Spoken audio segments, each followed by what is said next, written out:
अस्सलाम वालेकुम। मैं ਤੁਹਾਡਾ ਲੱਕੀ ਭਾਈ ਆਪਣੀ ਹਜਾਤੀ ਚੈਨਲ ਤੋਂ ਤੁਹਾਡੇ ਨਾਲ ਗੱਲ ਕਰ ਰਿਹਾ।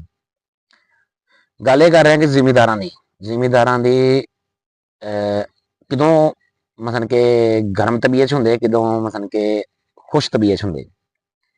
ਆ ਜ਼ਿਮੀਦਾਰ ਲੋਕ ਜਦੋਂ ਨਾ ਕਮਾਦ ਬੀਜਦੇ ਨਾ, ਜਦੋਂ ਕਮਾਦ ਉਗਦਾ, ਕਮਾਦ ਜਦੋਂ ਯਾਨੀ ਕਿ ਚੁਪਣ ਦੇ ਕਾਬਲ ਯਾਨੀ ਕਿ ਖਾਣ ਦੇ ਕਾਬਲ ਹੋ ਜਾਂਦਾ ਨਾ, ਉਸ ਟਾਈਮ ਜ਼ਿਮੀਦਾਰਾਂ ਨੂੰ ਬਹੁਤ ਜ਼ਿਆਦਾ ਰਾਖੀ ਕਰਨੀ ਪੈਂਦੀ ਹੈ, ਯਾਨੀ ਕਿ ਹਿਫਾਜ਼ਤ ਕਰਨੀ ਪੈਂਦੀ ਹੈ ਆਪਣੇ ਕਮਾਦ ਦੀ ਨਾ। ਲੋਕ ਤੋੜਦੇ ਇੱਕ ਕਮਾਦ ਦਾ ਇੱਕ ਗੰਨਾ ਤੋੜ ਲਓ, ਉਹਨਾਂ ਦਾ ਜ਼ਿਮੀਦਾਰ ਲੜਨ ਆ ਜਾਂਦਾ। ਮੈਂ ਖੁਦ ਜ਼ਿਮੀਦਾਰਾਂ ਸੀ, ਆਪ ਖੁਦ ਇਸ ਚੀਜ਼ ਨੂੰ ਮੰਨਦੇ ਆ ਕਿ ਬੰਦੇ ਨੂੰ ਗੁੱਸਾ ਚੜਦਾ ਕਿ ਯਾਰ ਮੇਰੇ ਸਾਲ ਦੀ ਮਿਹਨਤ ਹੋਈ ਆ ਤੇ ਤੋੜਨ ਆ ਗਿਆ ਤੇ ਤੋੜ ਕੇ ਤੈਨੂੰ ਹਾਲਾ ਲਾਲਾ ਤੂੰ ਮੈਂ ਕਰਨੀ ਸ਼ੁਰੂ ਕਰ ਦੇਣੀ। ਤੇ ਉਹੀ ਕਮਾਦ ਜਦੋਂ ਤਿਆਰ ਹੋ ਜਾਂਦਾ, ਸਭ ਕੁਝ ਹੁੰਦਾ, ਜਦੋਂ ਜ਼ਿਮੀਦਾਰ ਆਪ ਵੇਲਣਾ ਲਾਉਂਦੇ ਯਾਨੀ ਕਿ ਗੁੜ ਬਣਾਉਂਦੇ, ਜਦੋਂ ਗੁੜ ਬਣਾਉਂਦੇ ਆ ਨਾ, ਤੇ ਉਸ ਟਾਈਮ ਉਹੀ ਜ਼ਿਮੀਦਾਰ ਜਿਹੜਾ ਨਾ ਗੁੜ ਉਹ ਕਮਾਦ ਵਿੱਚੋਂ ਦੀ ਨਗਾ ਕੇ ਰੋਹ ਕੱਢ ਕੇ ਗੁੜ ਬਣਦਾ, ਤਿਆਰ ਹੁੰਦਾ। ਉਸ ਟਾਈਮ ਜ਼ਿਮੀਦਾਰ ਕੀ ਕਰਦਾ? ਉਸ ਟਾਈਮ ਜ਼ਿਮੀਦਾਰ ਜਿਹੜਾ ਲੰਘਣ ਵੀ ਜਾਂਦਾ ਨਾ, ਉਹਨੂੰ ਵੀ ਆਵਾਜ਼ ਮਾਰਦਾ, ਉਰੇ ਆਏ, ਉਰੇ ਆ ਛੀਦੇ, ਓਏ ਗਾਮੇ ਉਰੇ ਆ, ਓਏ ਫਲਾਣੇ ਉਰੇ ਆ ਰੋਹ ਪੀ। ਉਹ ਰੋਹ ਪੀ ਯਾਨੀ ਕਿ ਅਗਰ ਇੱਕ ਗਲਾਸ ਵੀ ਉਹਨੇ ਰੋਹ ਦਾ ਪੀ ਲਿਆ ਨਾ, ਤੇ ਉਹਦੇ ਦੋ ਗੰਨੇ ਗਏ, ਠੀਕ ਹੈ ਨਾ। ਫਿਰ ਮੁੜ ਕੇ ਰੋਹ ਪੀ ਲਾਉਣ ਤੋਂ ਬਾਅਦ ਫਿਰ ਕਹਿਣਾ ਬੈਠ, ਹਾਲੇ ਗੁੜ ਦੀ ਪੇਸੀ ਲਿਆਉਣੀ, ਆ ਗੁੜ ਖਾ। ਅਗਰ ਉਹਨੇ ਗੁੜ ਦੀ ਪੇਸੀ ਇੱਕ ਫੜ ਲਈ ਨਾ, ਸਮਝ ਲਓ 6 ਤੋਂ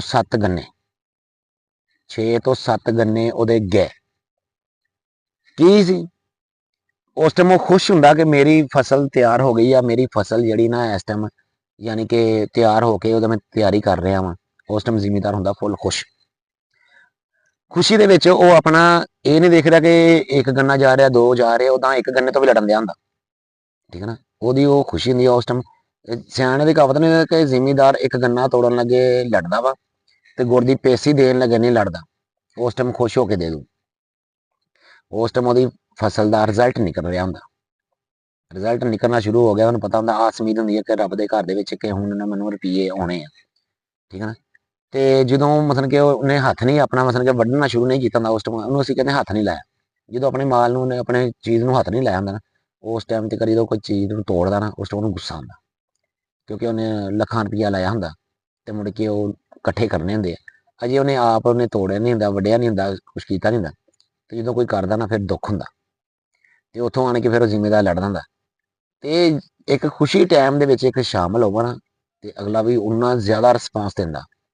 ਯਾਨੀ ਕਿ ਜਦੋਂ ਉਹਨੇ ਜ਼ਿਮੀਦਾਰ ਨੇ ਆਪਣਾ ਗੁੜ ਬਣਾਉਣਾ ਸ਼ੁਰੂ ਕਰਤਾ, ਉਸ ਟਾਈਮ ਉਹ ਖੁਸ਼ ਵਾ ਕਿ ਉਹਦੀ ਮਤਲਬ ਕਿ ਫਸਲ ਦਾ ਰਿਜ਼ਲਟ ਨਿਕਲਣਾ ਸ਼ੁਰੂ ਹੋ ਗਿਆ। ਹੁਣ ਤੁਸੀਂ ਇਦਾਂ ਹੀ ਦੇਖਿਆ ਹੋਣਾ ਕਣਕ ਤੇ ਵੀ, ਗੰਦਮ ਤੇ ਜਦੋਂ ਕਣਕ ਗਾਉਂਦੇ ਆ, ਉੱਥੇ ਪੇੜ ਜਿਹੜੀ ਜਿੱਥੇ ਮਸ਼ੀਨ ਲੱਗੀ ਹੁੰਦੀ, ਉੱਥੇ ਤੁਸੀਂ ਜ਼ਿਮੀਦਾਰ ਕੋਲ ਜਾ ਕੇ ਚੱਲ ਜਾਓ ਨਾ, ਕੋਈ ਬੱਚੇ ਵੀ ਚੱਲ ਜਾਂਦੇ ਅਕਸਰ ਆਉਂਦੇ ਬੱਚੇ, ਉਹਨੂੰ ਕਹਿੰਦੇ ਸੀ ਫੱਕਾ ਲੈਣ ਬੱਚੇ ਆ ਗਏ, ਔਰਤਾਂ ਆ ਜਾਂਦੀਆਂ, ਠੀਕ ਹੈ ਨਾ। ਕਈ ਆ ਜਾਂਦੇ ਇੱਦਾਂ ਕਿ ਉਹਨਾਂ ਨੇ ਆਣ ਕੇ ਮੰਗਣਾ ਹੁੰਦਾ ਕਿ ਸਾਨੂੰ ਫੱਕਾ ਦਿਓ। ਜ਼ਿਮੀਦਾਰ ਨੇ ਏਦਾਂ ਭਰਨਾ, ਭਰ ਦੇਈ ਜਾਣਾ, ਠੀਕ ਹੈ ਨਾ। ਉਹ ਜਿਵੇਂ ਮਤਲਬ ਕਿ ਦੋ ਬੂਕਾਂ ਪਾਤੀਆਂ, ਉਹ ਮਤਲਬ ਕਿ ਚੰਗੇ ਭਲੇ ਦਾਣੇ ਬਣ ਜਾਂਦੇ ਉਹਨਾਂ ਦੇ। ਉਹ ਇੱਥੋਂ ਵੀ ਲੈ ਗਏ, ਉੱਥੋਂ ਵੀ ਲੈ ਗਏ, ਉੱਥੋਂ ਵੀ ਲੈ ਗਏ, ਸਾਰਿਆਂ ਕੋਲ ਲੈ ਕੇ ਚੰਗੇ ਭਲੇ ਦਾਣੇ ਬਣ ਜਾਂਦੇ।